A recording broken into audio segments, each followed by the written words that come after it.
Inspiration. We all need it, but sometimes we get so caught up in the day-to-day grind of trying to get better on our instrument or comparing ourselves to someone else we saw that we forget to just stop and appreciate the artists that play this instrument. So what I'm hoping to do is bring you 5 people that have inspired me over the years. There's many, many more, but these are 5 that came off the top of my head while I was thinking about this morning. And so what I want you to do is I want you to draw inspiration from these. I want you to go look up songs, the ones I talk about, the ones I don't talk about. Just search them and find out more about them. This is what hooked me on drumming, was the music and hearing the players play the music. And for this, it was more, for this one, it's more in the improvisational jazz scene, funk scene, but I could do so many more on the rock scene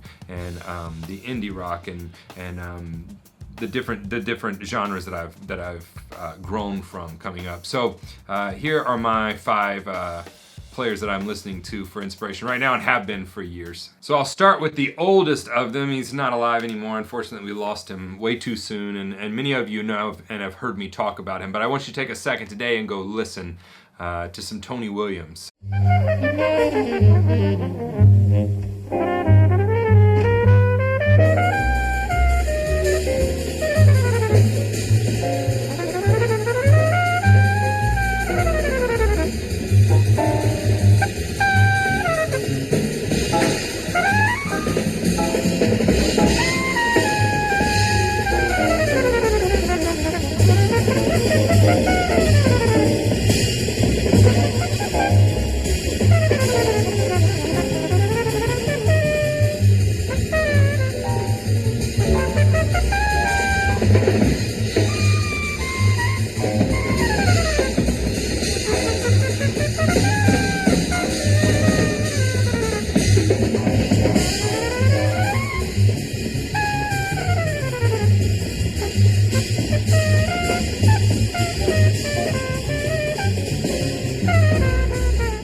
I was introduced to Tony in college. I've got a degree in jazz studies, and so I spent a lot of time, just kind of going through, the different big band drummers, and then going through Art Blakey, Elvin Jones, and the regulars, right? Max Roach, Roy Haynes, all of those cats. And then it came to Tony, and whenever I came to Elvin and then Tony, it's like I hit a wall. And I stayed there for a really, really, really long time because something about what they were doing really spoke to me, especially with Tony Williams, the work he did with Miles Davis. It just floored me for so long. I had so many of their albums on repeat. And I really spent a lot of time going through some concepts that he would incorporate and different things that really just inspired me. And the one piece that I learned the most from, I actually did as my senior project. It was the piece Nefertiti, and it's deceptive because it's at a slow tempo, and basically Miles and the band just let Tony lead the way in that recording. So if you won't, go check that out. Look up Nefertiti, and it's just a beautiful example of what playing dynamically on the drums is. All too often we think about muscling it out, and he just really painted and spoke on the drums. Another player that I've been listening to for inspiration for a long time and still do, I love his work, is Dave King of the Bad Plus and Happy Apple and many other groups.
I first heard him, I don't even know how I stumbled upon the album, but it was their album Give. And I remember getting to Cheney Pinata, and I was also into These Are the Vistas, I kind of at the same time, but Cheney Pinata, I just stopped because it was such an odd feel to the song. And so original and such touch, even with such song. And then you know, there's other ones here. We Test Our Powers of Observation, and their treatment of Iron Man on that album. That's where I really got into the deconstruction of songs, and like it's falling apart, but it's not falling apart. And then they all come back together. It was really just kind of a time for me to appreciate music and the different things we can do with it. And I've always respected Dave for his approach to the instrument, and he's one of the few that I always go back to for inspiration whenever the creative pot's a little bit low. The third one is, oh man, he's on another level. Brian Blade.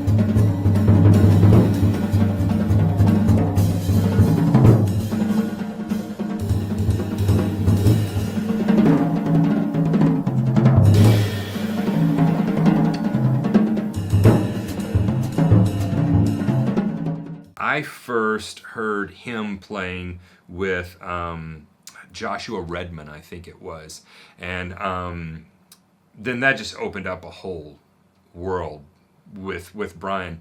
He's such a pure soul to me on the drums. He doesn't play anything that doesn't need to be there, and yet he puts a statement on everything. He knows when to pull it back, he knows when to push, and he's always so, every time you see him playing, every time you hear him playing, he's always so passionate about what he's playing. And if you hear him talk, there's a couple of interviews out there by him, not many, but if you can check out an interview by him, he's just so kind and wants to be so genuine with the music. And so I've always just viewed Brian on the Tony level, like just in a realm of his own as far as what he wants to do with the instrument, and not at all concerned about licks, or just concerned about making sure the song comes through, what needs to happen with that. And the next couple will kind of take it forward a little bit. Adam Deitch. Now, if you've ever listened to his work with his band Lettuce, it's just like a throwback, funk. It's just heavy groove.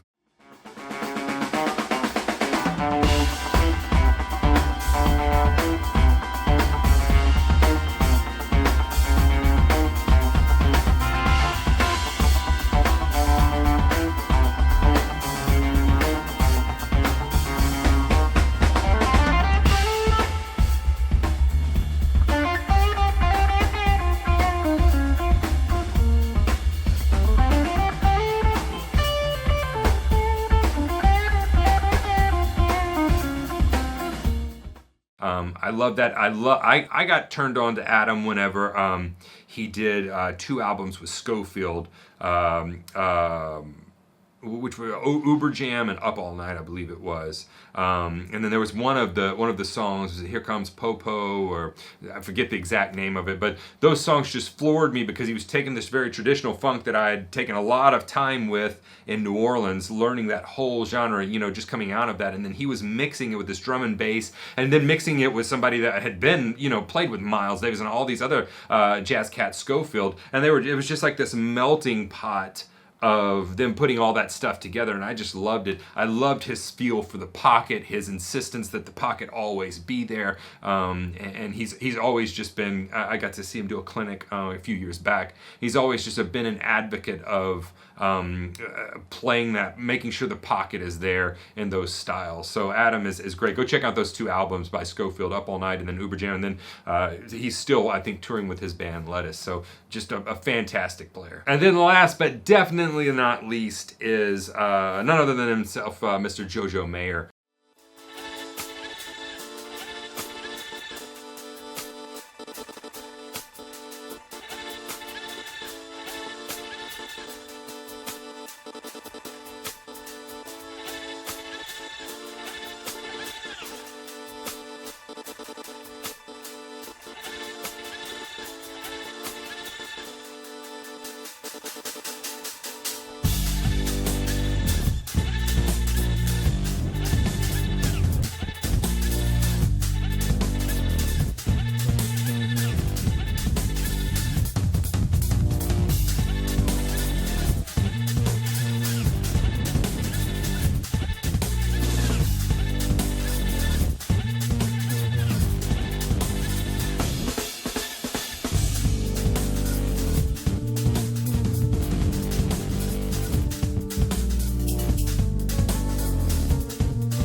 the past few years I've really started listening to Jojo more. More because I dove into, oh man, 6 or 7 years ago, 5 or 6 years ago, really dove headlong into technique. And of course, you can't dive into technique these days without going through a lot of the material that Jojo has put out, because he put out such great resources with Weapons for the Modern Drummer, I think it is, and that may not be the exact name. Don't hate me if that's not. No, here it is. Secret Weapons for the Modern Drummer. That's what it's actually on my shelf over there. I've got a couple of his. And so you always, as a teacher, you're always checking out what other people are teaching, how they're approaching it, how you can improve yourself.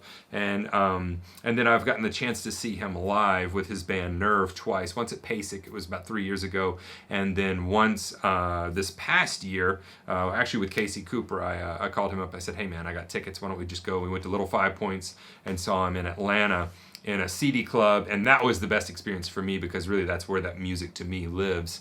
And about halfway through the set, the band really just opened up, and you could tell they were settling in to the surroundings and stuff, and it was great to see him in that natural environment. He's technically flawless in my book, and he always seeks to serve the music. Again, another soul that really just is looking to do something different and bring his own spin on it. So definitely go check out his work with the band Nerve.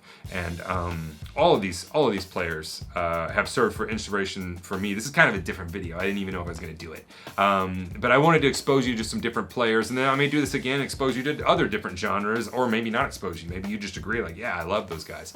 But I came up as a punk rocker, and so discovering the drums from this primal place was something that I did from the beginning. But discovering the drums as more of a paintbrush, as something that we can use to make an artistic statement and not just bash through a punk rock song, was new to me when I got to college. And so these are some of the players that have helped me really develop a lot of my style and my sense of soloing and my sense of playing in a song. I know you guys don't get to see that a lot. I teach on this channel, but when you hear me play a solo, I'm thinking very thematically a lot how these players think and how jazz players think. I'm not thinking chops. I'm just thinking about saying something. And so hopefully the players that I talked about will inspire you as well. Put down in the comments which players inspire you the most. I want to know who you're listening to. I'm always looking for new players, maybe old players that I forgot about and I want to rediscover. So put those down in the comments. I read every comment. I try to answer as many as I can. If I don't get to yours, I'm sorry. I really do try. Kelly gets on to me because I sit up just late at night just trying to respond to as many as I can. As well, subscribe to the channel. New content coming all the time. Ding that notifications bell. Jump over to the website if you need some lessons. Those are always there for you. Share this with somebody you think it may inspire. But whatever you do, I'll see you here in the next video.